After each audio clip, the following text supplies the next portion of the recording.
All right, sorry about that. Some technical difficulties. The internet out here has been absolute garbage. I was literally all day on the phone with my ISP and trying to get things figured out of why the internet was just complete trash.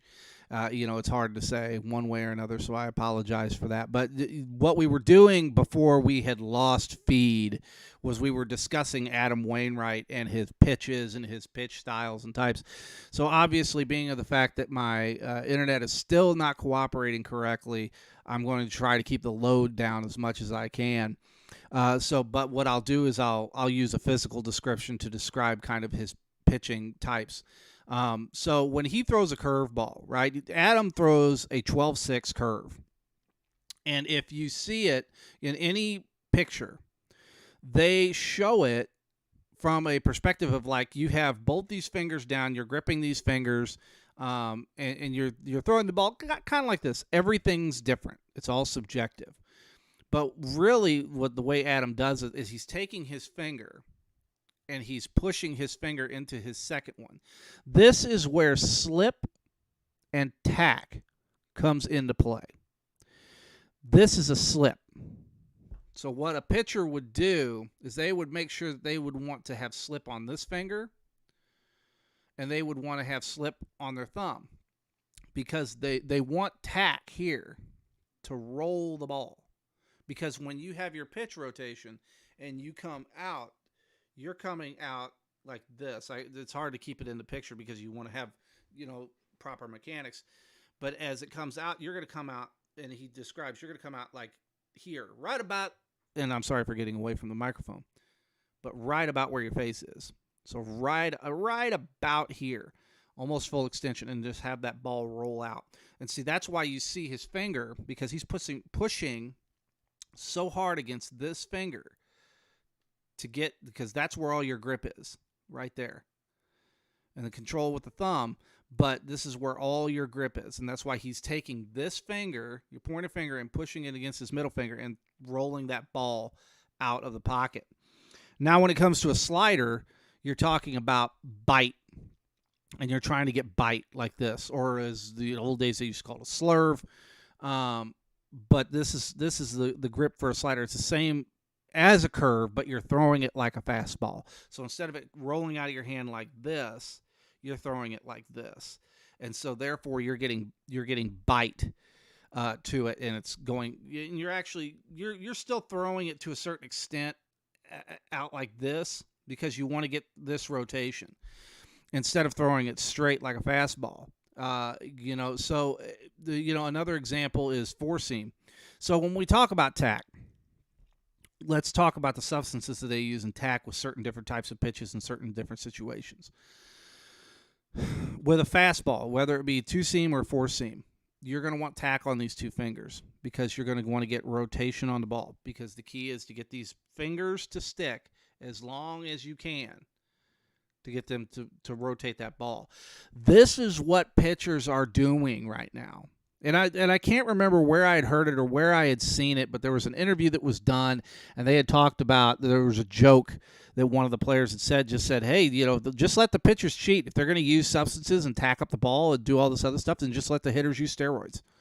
If you're just going to go all out, go all out. But that's the one thing that Mike Schilt had brought up, and obviously I'm not going to bring up any of the audio or video because it's probably going to make my internet crash again, and I don't want that to happen. But he talked about the substances, and he said this is baseball's dirty little secret that they don't want to talk about. We've been talking about it over here. I've been talking about it over here. How is this really a surprise? Is anybody really shocked by this? I mean, we've always known since the inception of baseball, since the beginning of time that this thing was created, players have always cheated in some capacity. Not all players. Some players have played clean, but there has been a majority of players that have cheated for monetary reasons, for adulation, for whatever it is that they need or they want. They have done it. So with pitchers, it's all about tack and slip. That's the two key functions of gripping a ball, and every single grip is different. You've got forkball grips, you've got sliders, you've got all sorts of different things. These are particularly the ones that Adam uses, and we already talked about the curveball, right? So he does it in the horseshoe.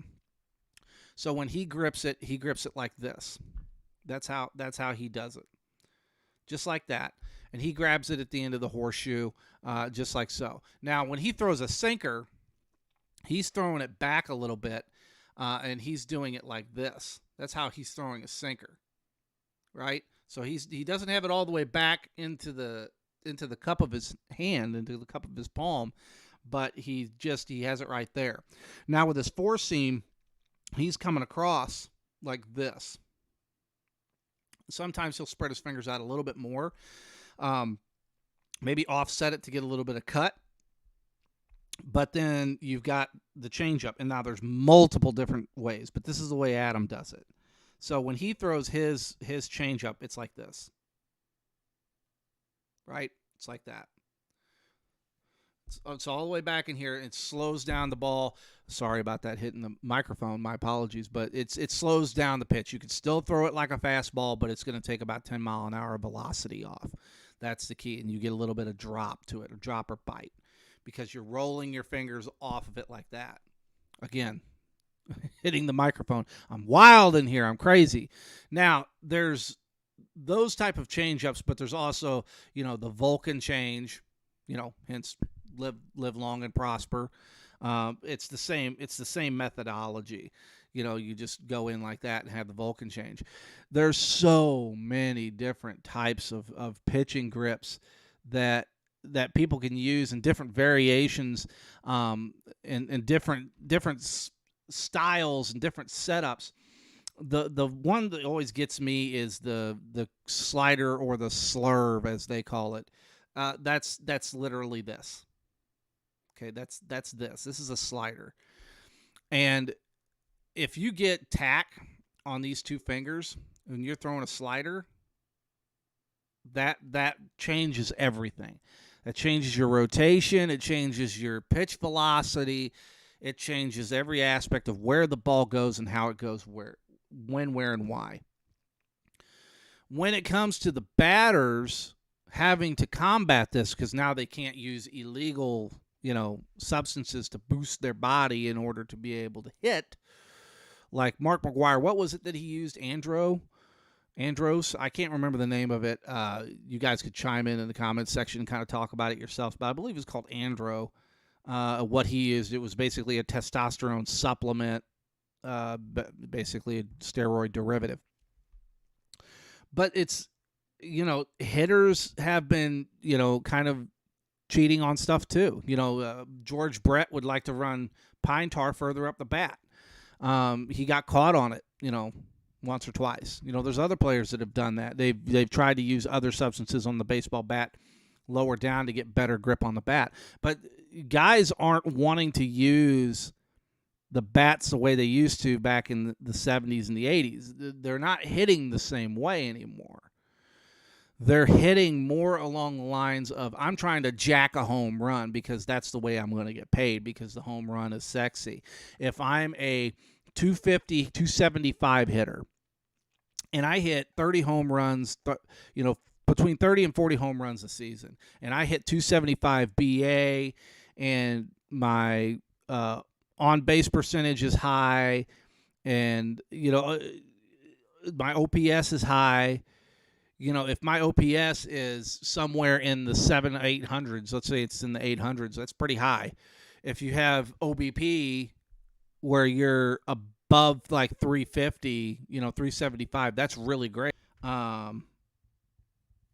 That's what you need to be doing. So that's why there's this constant shift of power between the hitters and the pitchers. And if it's going to be addressed, baseball needs to come out and address it. Whether they like it or they don't like it, whatever the case might be. But that's my thoughts on the matter. Now, going back to the Cardinals and their games coming up, they've got one more game against the Dodgers, and that's today at 8:10. Then they come back home and they have a 4-game stand against the Reds, which in all technical purposes, they should take a majority of those games, if not all of those games. Then the Cardinals have 2 games set, and this is the interleague play against the Indians in Busch. And then they go to Chicago, and they play the Cubs for 3 games. So it's critically important that they pick up 7 out of these next 10 games, at least. And really where it's most important is the games against the Cubs and the Reds. You got to pick up games in the division. That's where it all matters. I could care less if they dropped both games against the Indians, but picked up all the games against the Reds and the Cubs. That's where it's going to count the most. But the Cardinals are in a really good position, except for the series against the Cubs, which the Cubs are hot right now. Then they go against the Marlins later on over the 15th, 16th, and 17th. Actually, the 14th, 15th, and 16th, they go against the Marlins. And then from the 17th to the 20th, they're at Atlanta. So they're against the Braves. Those are the ones that kind of worry me. Are those games against the Braves and the Cubs. So the Cardinals really need to pick up stuff there. That needs to be their main focus. So whatever that means for the Cardinals, whatever they got to do, maybe they need to go get a pitcher, whatever. They need to do that, and they need to get it done. They need to get it done right now.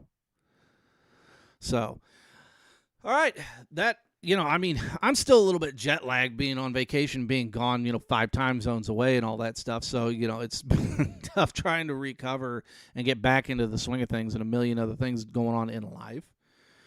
But I think we covered really what I wanted to cover, especially with the Cardinals and a couple other things. There's one other thing that I'm going to address before we get off of here, and that's the Marcell Ozuna incident. If you haven't read about it or checked it out, make sure you go and you do that. There's lots of information out there. It's a bad situation all the way around. And for Marcell Ozuna, does that tell you that maybe the Cardinals had kind of seen this behavior? Maybe they saw it. Maybe they've been privy to it in some way. That's concerning that he was caught red-handed in a domestic violence situation. I won't go into description about it, but it definitely is a concerning event. What is Major League Baseball going to do about this? Is he going to even play another game in baseball, considering he was caught red-handed, literally caught in the act of abusing his wife? Are they going to do something about this, or are they not? That's really the narrative here. So we shall see. We'll be covering it closely. But make sure you guys go over to GatewayCitySports.com. Make sure you check out all the new great articles that are coming out there, all of the series follow-ups and everything that Don's been putting out over there. It's been fantastic stuff. And I will see you here next week. We'll hopefully be able to get ourselves another good little show in. And hopefully, cross our fingers, we don't have any more internet issues. Well, thank you for that, ISP. I don't think I have to mention a name. But we'll get that figured out, hopefully. So until then, see you guys next time, next Wednesday, 9 a.m. We're going to talk a little bit more about certain things. I will see you guys then. Take it easy. Hey, this is Derek King with the Derek King Sports Show. We all know buying a vehicle can be stressful, but it doesn't have to be. Fifth Street Motors, located in Pacific, Missouri, will help you find the vehicle that you need no matter what brand. Fifth Street Motors believes in giving you the best price on a pre-owned vehicle that will fit your budget. Give Brandon or Don a call today at 573-259-1306 and make sure you tell them that Gateway City Sports sent you. Hey everybody, this is Derek King with the Derek King Sports Show. We all know how important it is to stay protected. Sometimes life throws you a curve, and that's why you need Allstate. The Wiley Group has 2 locations in Festus and Arnold to serve you. They offer home, auto, boat, motorcycle, business, life insurance, investments, and so much more. They offer a customized approach that is unique to your situation to make sure that you, your family, and assets are properly protected. They also offer great rates and savings. Give Sean and his team a call today at 636-764-6294. They'll help you with an insurance quote right over the phone. Even give them a call if you just want to talk sports. They do that too. We all have busy lives. So you can also email Sean at SeanWiley@allstate.com and talk to him about your coverage options. And remember, you're in good hands with Allstate.